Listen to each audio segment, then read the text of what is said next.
आज दिनांक 15 फेब्रुवारी 2022 आपण भारतीय संविधान पारायणाचं सलग 191 पुष्प गुंफत आहोत.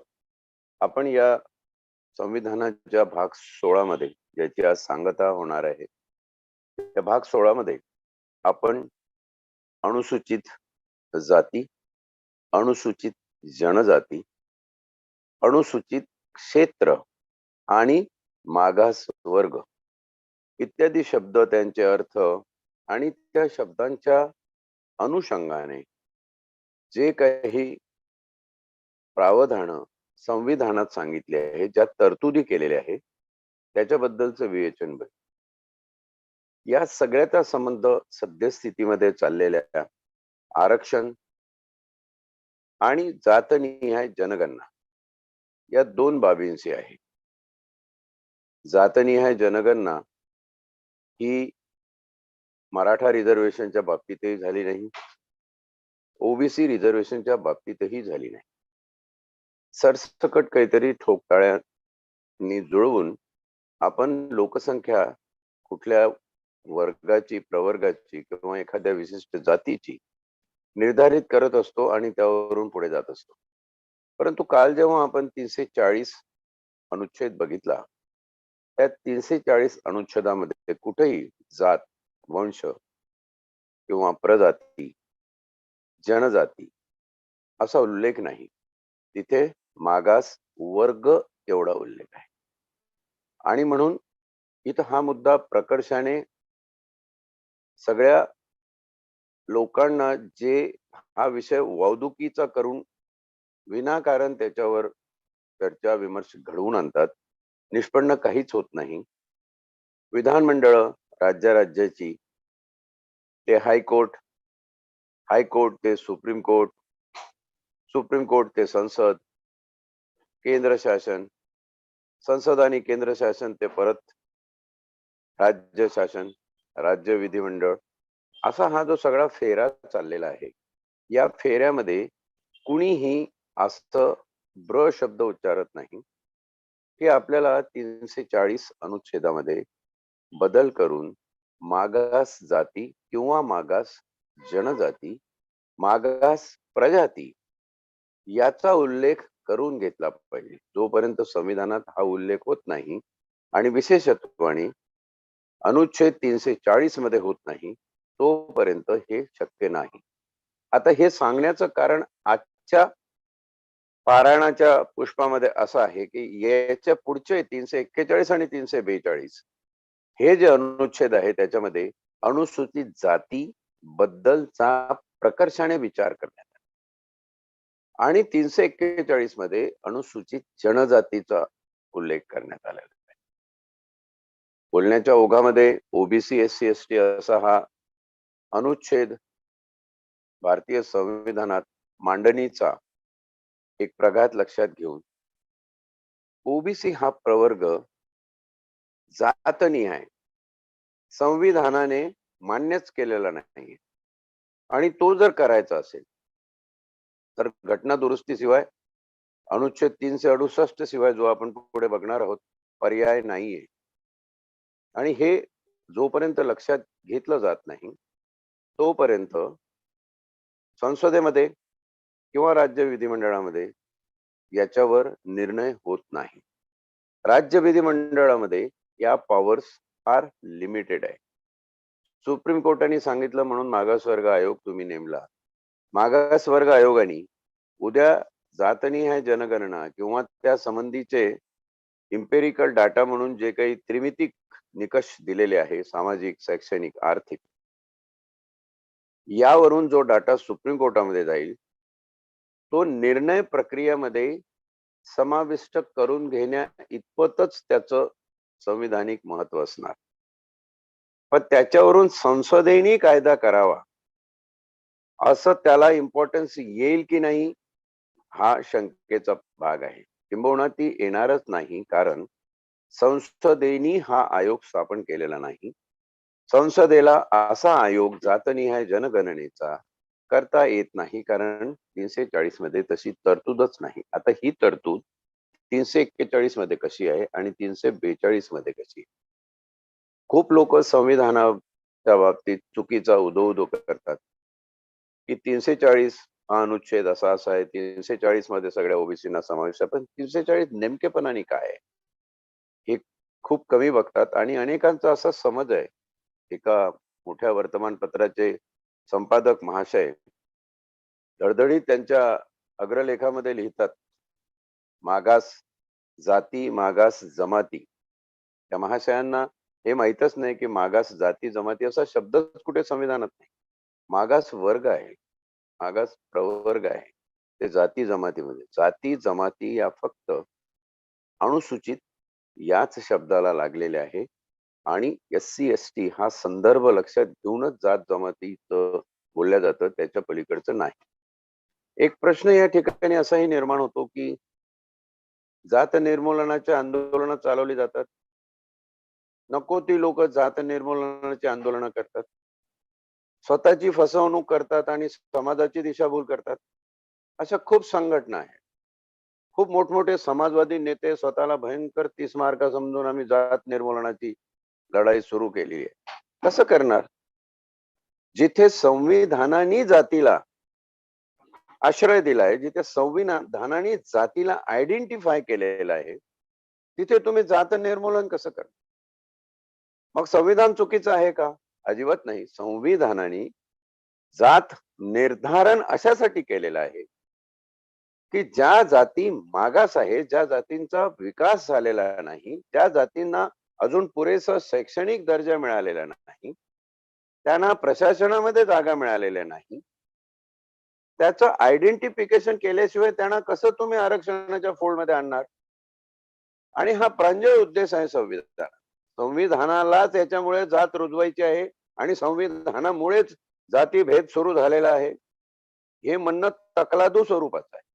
की तथाकथित कायदे तज्ञ तेही बोलतात. ह्या सगळा अर्धवट आकलनाचा जो भाग आहे तो पूर्णत्वाने आकलित होण्यासाठी आपल्याला हे पारायण आणि त्या पारायणामधले छोटे छोटे संदर्भ जे आपण घेतोय, सातत्याने त्याच्यावर आपण बोलतोय, प्रश्नही विचारले जातात, त्याचं उत्तरही आपण देतोय. परंतु गेली 2 दिवस हे बोलत असताना जो एक प्रश्न आला तर तो त्यानं फक्त फोन करून मला एवढंच सांगितलं की तुम्ही जात निर्मूलनाचं हे सगळीकडे समाजामध्ये चाललेलं असताना संविधानातून जात कशी निघेल? संविधानामध्येच जाती दिलेल्या आहे. त्याने तो तेवढ्याच परिप्रेक्ष्यामध्ये बघितला आणि त्यांनी त्याच्यावर झोड उठवायला सुरुवात.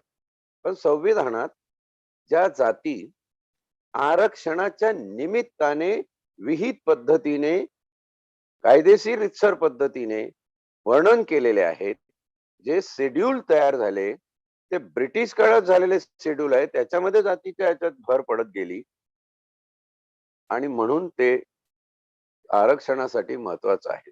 समानता एकदा समाजात सामाजिक न्याय वगैरे बाकी प्रस्थापित कधी होईल, काय होईल, किती पिढ्या जातील, देवाचं देवाला माहिती. त्याच्यानंतर जात निर्मूलनाचा असेल लढा तर चला ठीक आहे, तुम्ही काहीतरी स्वतःप्रती स्वतःच्या अस्तित्वाप्रती, स्वतःच्या ज्ञानाप्रती निष्ठा राखून आहात, तुमची श्रद्धा स्वतःवर आहे असं म्हणता येईल.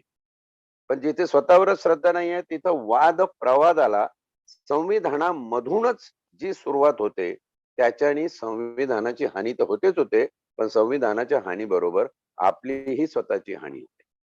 जेवढे मराठा बांधव आज हे पारायण ऐकत असतील, जेवढे ओबीसी बांधव आज हे पारायण ऐकत असतील, तुम्ही लक्षात घ्या, तुम्हाला जात ही संविधानाने लागूच केलेली नाही आणि तुम्ही आरक्षणासाठी मोर्चे काढून टाहो फोडून त्या वाटेल ते प्रकार चालवलेले हे फक्त भारतातच होऊ शकतात. कारण भारतातला बहुसंख्य समाज हा पाहिजे तसं त्याला भावनिक रीतीने वळवातो तसा वळतो. कुणी पंडित येतो ना काही ठोकत बसतो ना लोक त्याच्या मागे जातात आणि त्यातल्या त्यात त्या पंडित राजकारणातले असतील, मंत्री महोदय असतील, कुठल्या पक्षाचे प्रमुख असतील, तर त्यांची वाणी म्हणजे देववाणी, आकाशवाणी सारखे लोक घेतात. म्हणून माझी विनंती विशेष करून युवकांना, तरुणांना आहे की तुम्ही संविधानाचा विचार करत असताना संविधानाच्या या बारकाव्यांना लक्षात घेऊनच पुढच्या गोष्टींचा विचार करा. कोणी जर थापाड्या तुमच्या समोर येऊन थापा मारत असेल, हल्ली थापांचा सगळीकडेच सुळसुळाट झालेला आहे, किंबहुना थापा मारल्याशिवाय काहीच होत नाही अशी परिस्थिती झाली. त्याला प्रश्न विचारायची तुमची ताकद असली पाहिजे, की हे संविधानातला बदल कोण करणार आहे? तुम्ही कशावरती या सगळ्या वल्गना करताय? काही टीव्ही चॅनलचे अँकर जे महान पांडित्याला प्राप्त झालेले आहेत, ते तर असं ज्ञान पाजळतात की काय विचारू नका. हा टीकेचा भाग सोडून द्या. तुम्ही जी समाजामध्ये संभ्रमावस्था जात या शब्दाखाली निर्माण करता, ती संभ्रमावस्था निरसन कशी करता येईल, नष्ट कशी करता येईल, स्पष्ट चित्र समोर कसं मांडता येईल, त्याचा प्रयत्न, अल्पसा प्रयत्न या संविधानाच्या पारायणातून आपण करतो. 340 आपण बघितलं, 341 बघूया, की राष्ट्रपतीला 341 चा मथळा आहे अनुसूचित जाती, शेड्यूल कास्ट.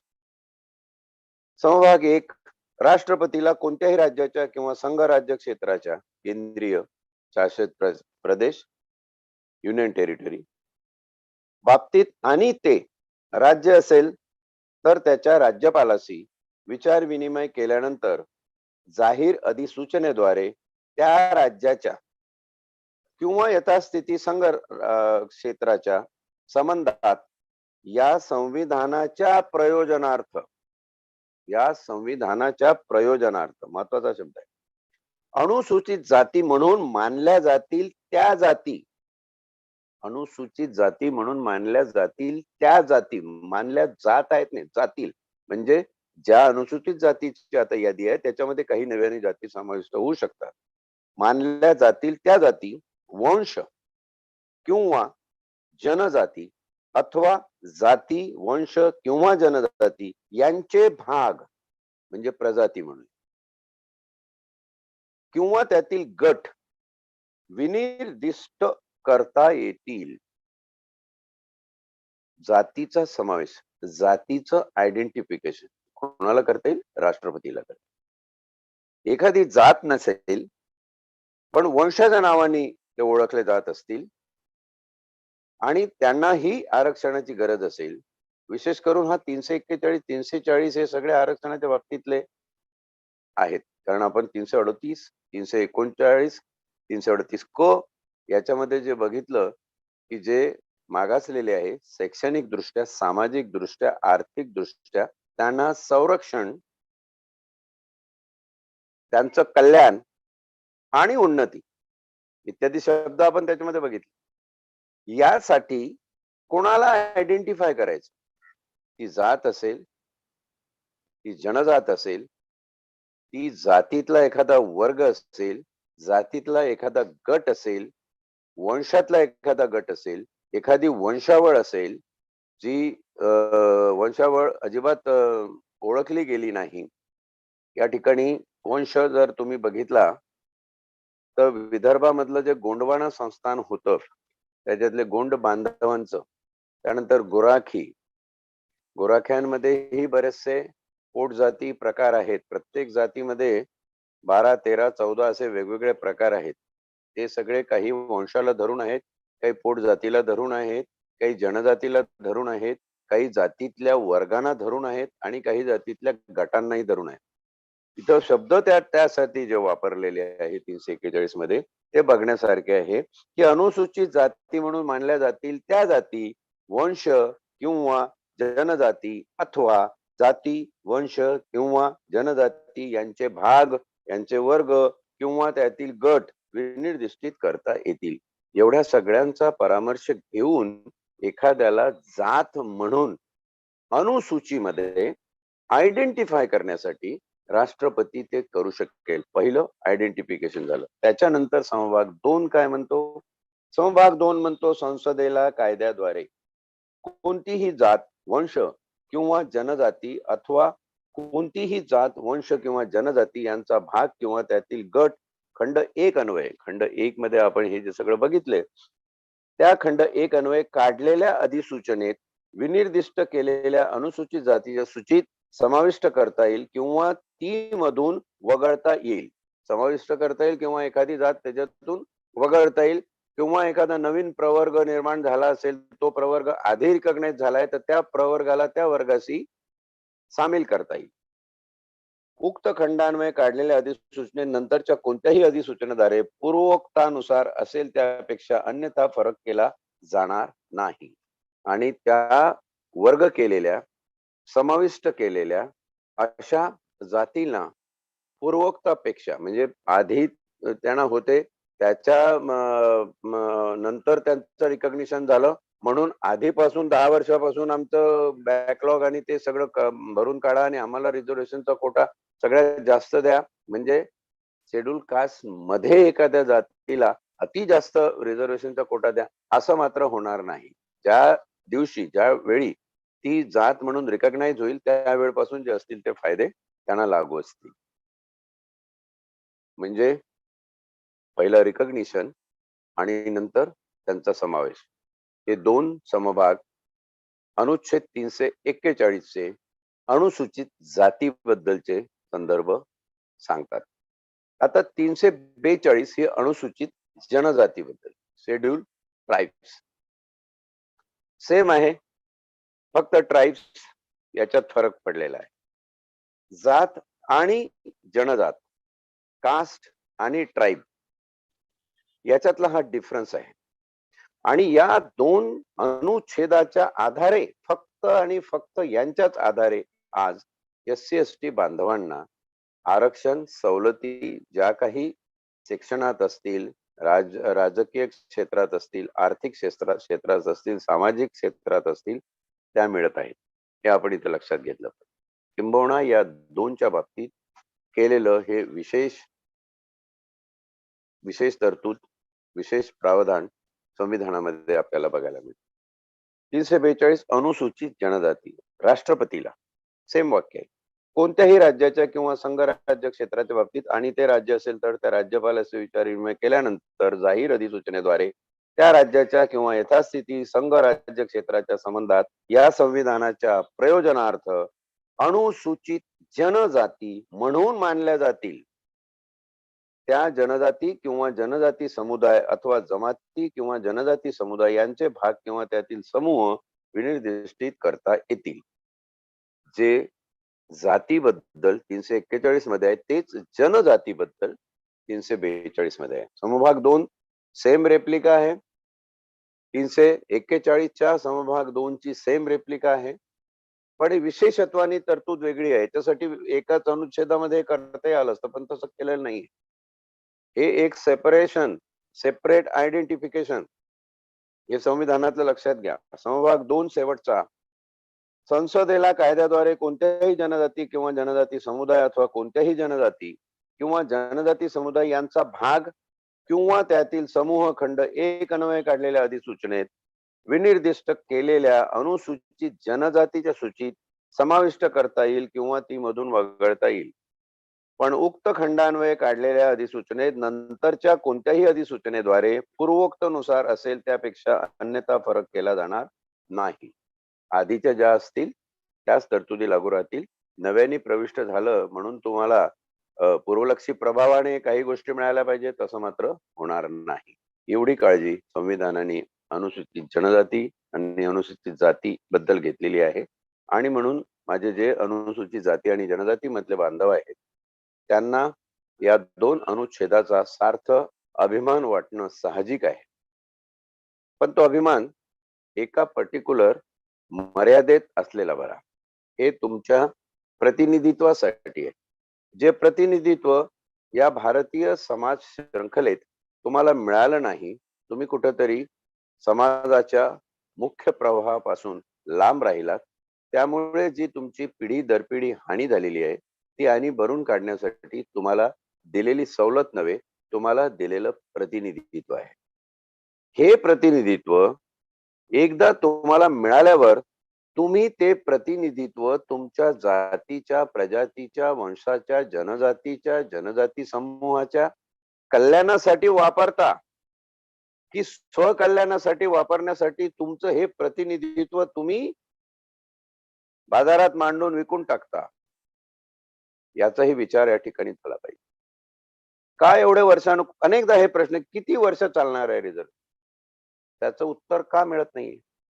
कारण हा प्रश्न सोडवण्यापेक्षा, जातीच्या भेदातून बाहेर पडण्यापेक्षा आपण कसं त्याच्यामध्ये शिरून राहू, म्हणजे राजकीय दृष्ट्या आपल्याला फायदा होईल, याची गणितं सातत्याने मांडली जातात आणि त्याला गोंडस नाव देतात सोशल इंजिनिअरिंग. कसली इंजिनिअरिंग आहे? सोशल इंजिनिअरिंगचे प्रयोग हे राजकारणातले सगळ्यात अश्लील असे प्रयोग आहेत, घाणेरडे प्रयोग आहेत. आणि हे सोशल इंजिनिअरिंगच्या नावाने याचं उदात्तीकरण केलं जातं. काय नेमकं करताय सोशल इंजिनिअरिंग? ठीक आहे, जात आयडेंटिफाय केली, तिला सवलत दिली, तिचं प्रतिनिधित्व करून त्यांना त्यांच्या प्रवर्गासाठी काहीतरी करून द्या. 70-75 वर्षानंतर एखादी प्रजाती येऊन म्हणत असेल की आम्हाला इतकी वर्ष रिझर्वेशन मिळतं आणि अनुसूचित जनजातीच्या यादीमध्ये आहोत किंवा अनुसूचित जातीच्या यादीमध्ये आहोत, परंतु आमचा एकही या ठिकाणी अजून IAS किंवा IPS अधिकारी झालेला नाही, तर ही जबाबदारी त्या संपूर्ण जात प्रवर्गाचे जे मोरके आहेत, स्वतःला शहाणे समजणारे आहेत, त्यांची नव्हे का?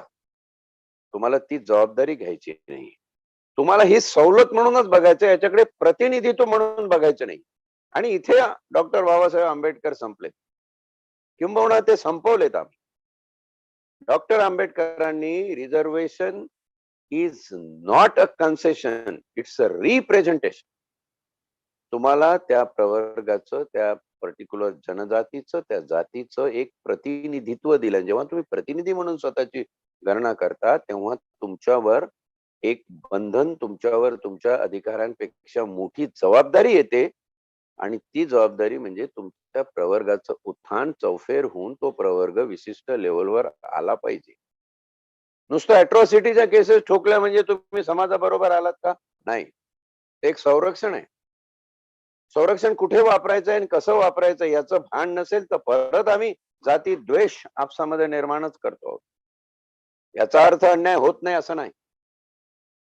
कुठल्याही एका बाजूने बोलण्यात अर्थ नाही. कुठंतरी आपल्याला एक मध्य विवेकपूर्ण भूमिका घेऊन सत्सद विवेक आपला जागृत ठेवून आपण माणसं आहोत, मानवी समाजाचे घटक आहोत, हे लक्षात ठेवूनच पुढे जायला तर होऊ शकेल. आरक्षणावर बरेच आरोप आहेत, बरेच प्रत्यारोप आहेत.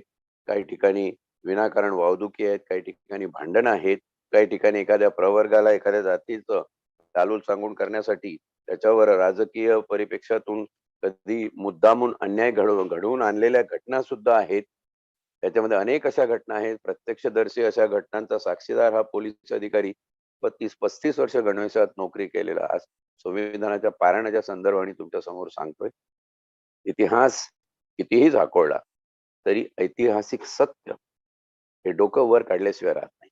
आणि म्हणून आपण वागत असताना, संविधानाचा फायदा करून घेत असताना किंवा संविधानाची अंमलबजावणी करून घेत असताना एक मानवीय विवेक आपल्याकडे असलाच पाहिजे. तो जर नसेल तर आपले जातीतले प्रश्न निर्माण होतील. तो नसेल तर आपण जाती दुभंगून जाऊ आणि अनेक प्रश्न निर्माण करू. तो जर विवेक नसेल तर धर्माधर्मामध्ये आपण विभागून जाऊ, त्याच्यातून अनेक प्रश्न निर्माण करू. आणि तिथनं आमची जी नेतृत्व तयार होतात आहे, ती नेतृत्व प्रतिनिधिक राहत नसून ती स्वतःच्या स्वार्थासाठी किंवा काही राजकीय सत्य समीकरणासाठी वापरली जातात. ही खरी आपली अधोगती. निकोप असं नेतृत्व निर्माणच होऊ नये असा काही चंग बांधला की काय समाज धुरीणांनी, असा प्रश्न या ठिकाणी पडतो. जातीय संदर्भात, आरक्षणाच्या संदर्भात मला वाटतं इतकं विवेचन पुरेसं आहे. इतप्पर याच्यावर हा भाग 16 आपण संपवून उद्यापासून आपण भाग 17 ला सुरुवात करणार आहोत. राजभाषा असं 17व्या भागाचं हेडिंग आहे आणि 192 पुष्प गुंतताना आपण संविधानामध्ये त्याचं विवेचन करणार आहोत. परंतु आजचं सेशन संपण्यापूर्वी आज जो अतिशय महत्वाचा प्रश्न विचारला गेला, तो प्रश्न असा की आपल्याकडे संविधानामध्ये शैक्षणिक क्षेत्रात, शैक्षणिक संस्थांमध्ये विद्यार्थ्यांमधून नेतृत्व निर्माण होण्यासाठी निवडणुकांचं प्रावधान, निवडणुकांची तरतूद आहे का? संविधानामध्ये ही तरतूद नाहीये. पण संविधानामध्ये अनुच्छेद जे आपले मार्गदर्शक तत्व आहेत ते सर्व जर बघितले तर त्याच्यामध्ये युवकांना संधी देणे, त्यांना पुढे आणणे, त्यांच्यासाठी कल्याणकारी योजना राबवणे, या मथळ्यामध्ये त्यांच्यातून उत्कृष्ट नेतृत्वाची निर्मिती करणे याचा समावेश आपण करू शकतो. हे सकारात्मक दृष्टीनं काढलेलं संविधानाचा अन्वयार्थ आहे. हा इंटरप्रिटेशन भाग आहे संविधानात. संविधानामध्ये ज्या तरतुदी दिलेल्या आहे मानवी कल्याणाच्या, मानवी विकासाच्या, जनकल्याणाच्या, त्यातून आपण हा संदर्भ नक्कीच काढू शकतो की तरुणाईमधून नेतृत्व कला संपन्न असे तरुण निर्माण झाले पाहिजे. आणि त्यासाठी काही वर्षांपूर्वी महाविद्यालयांमध्ये निवडणुका या राजरोसपणे व्हायच्या. त्या निवडणुकांतून नेतृत्व तयार व्हायचं. याची देही याची डोळा असं बघितलेलं नेतृत्व म्हणजे डॉक्टर श्रीकांत जिचकार. त्यावेळेचे विदर्भातले अतिशय हुशार विद्यार्थी. जिथे एक UR असायचा, युनिव्हर्सिटी रिप्रेझेंटेटिव्ह असायचा. त्यानंतर CR असायचा, प्रत्येक कॉलेजचा एक रिप्रेझेंटेटिव्ह असायचा. त्याशिवाय एक प्रत्येक क्लास मधला रिप्रेझेंटेटिव्ह असायचा. मग तो कॉलेजचा रिप्रेझेंटेटिव्ह निवडून देणार. सगळ्या कॉलेजेसचे रिप्रेझेंटेटिव्ह गेल्यानंतर त्याच्यातून युनिव्हर्सिटीचा रिप्रेझेंटेटिव्ह निवडून देणार. आणि हे विद्यार्थी अतिशय सुंदर, वाकबगार आणि वक्तृत्व शैलीमध्ये फार चांगले असायचे. नॉलेज असायचं. आणि अशा प्रकारे ते सगळं चालायचं. हे बंद पडलं. त्याची महत्वाची कारणं लक्षात घ्या. हळूहळू याच्यामध्ये राजकीय पक्ष नेतृत्व हरण करण्यासाठी असा प्रकार करायला लागले. आणि मग कॉलेजमध्ये UR व्हायचं असेल, CR व्हायचं असेल तर एक चढाओढ निर्माण झाली. ती चढाओढ सुरुवातीला कोण चांगला मॉनिटर, कोण चांगला विद्यार्थी आहे तिथपर्यंत सीमित होती. नंतर ती कोण श्रीमंत विद्यार्थी आहे त्याच्या मागे लोक जायला लागले. नंतर हा कुठल्या पक्षाचा आहे, म्हणून श्रीमंत आहे की गरीब आहे असं ठरवण्याचं एक सूत्र तयार झालं. आणि सुप्तपणे महाविद्यालयीन निवडणुकांमधली प्रक्रिया, तरुणांमधलं नेतृत्व निर्मितीची प्रक्रिया ही नकळत राजकीय पक्षांनी अपहरण केली, हायजॅक केली. आणि त्यातून मग काही संघटना निर्माण झाल्या. प्रत्येक राजकीय पक्ष हा विद्यार्थी सेना घेऊन चाललेला आहे.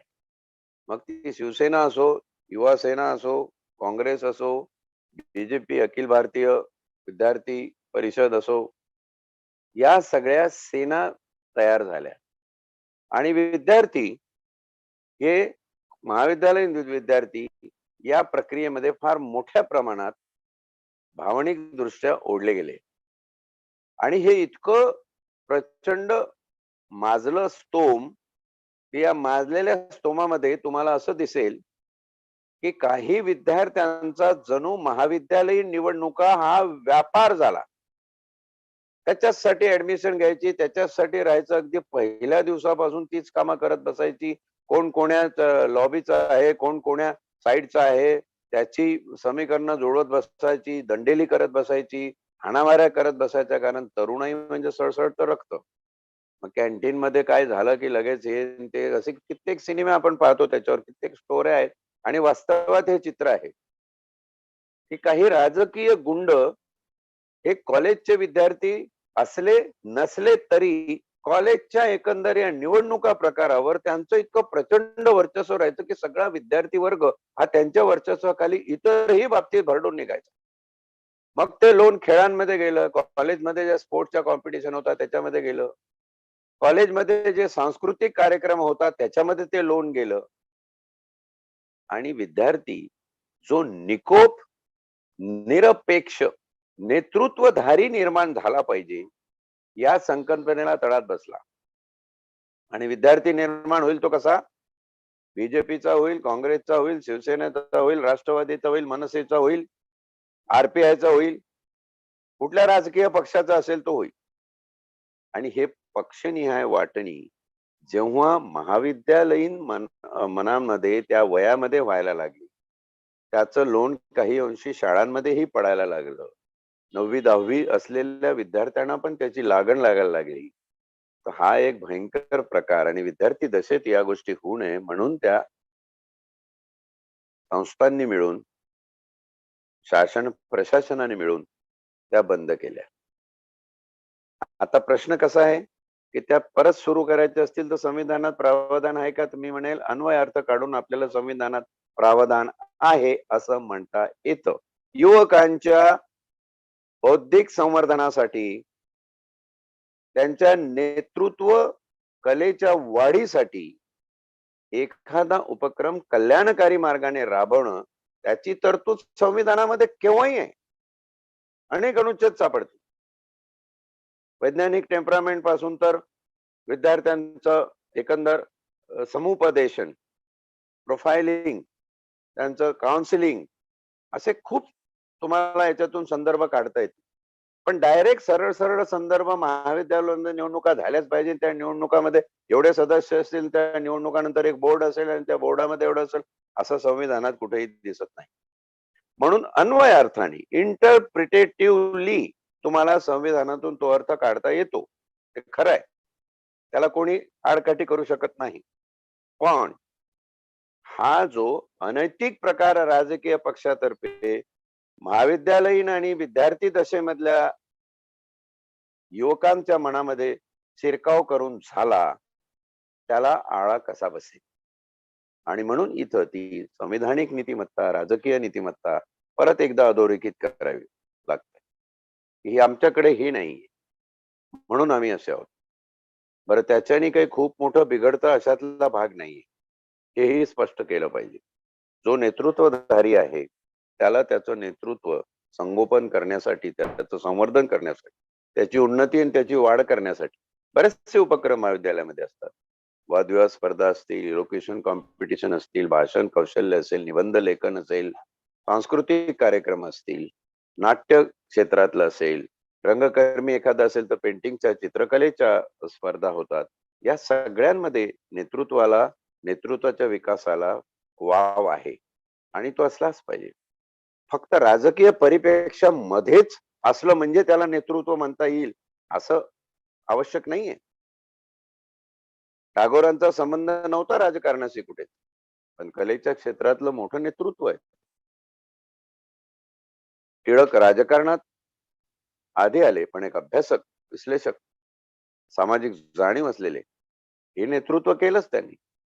तर नेतृत्व जर असं महाविद्यालयांमध्ये राजकारण घुसवून जर तुम्ही केलं तरच होईल असं नाही. नेतृत्व हे त्याशिवाय सुद्धा निर्माण होऊ शकतं.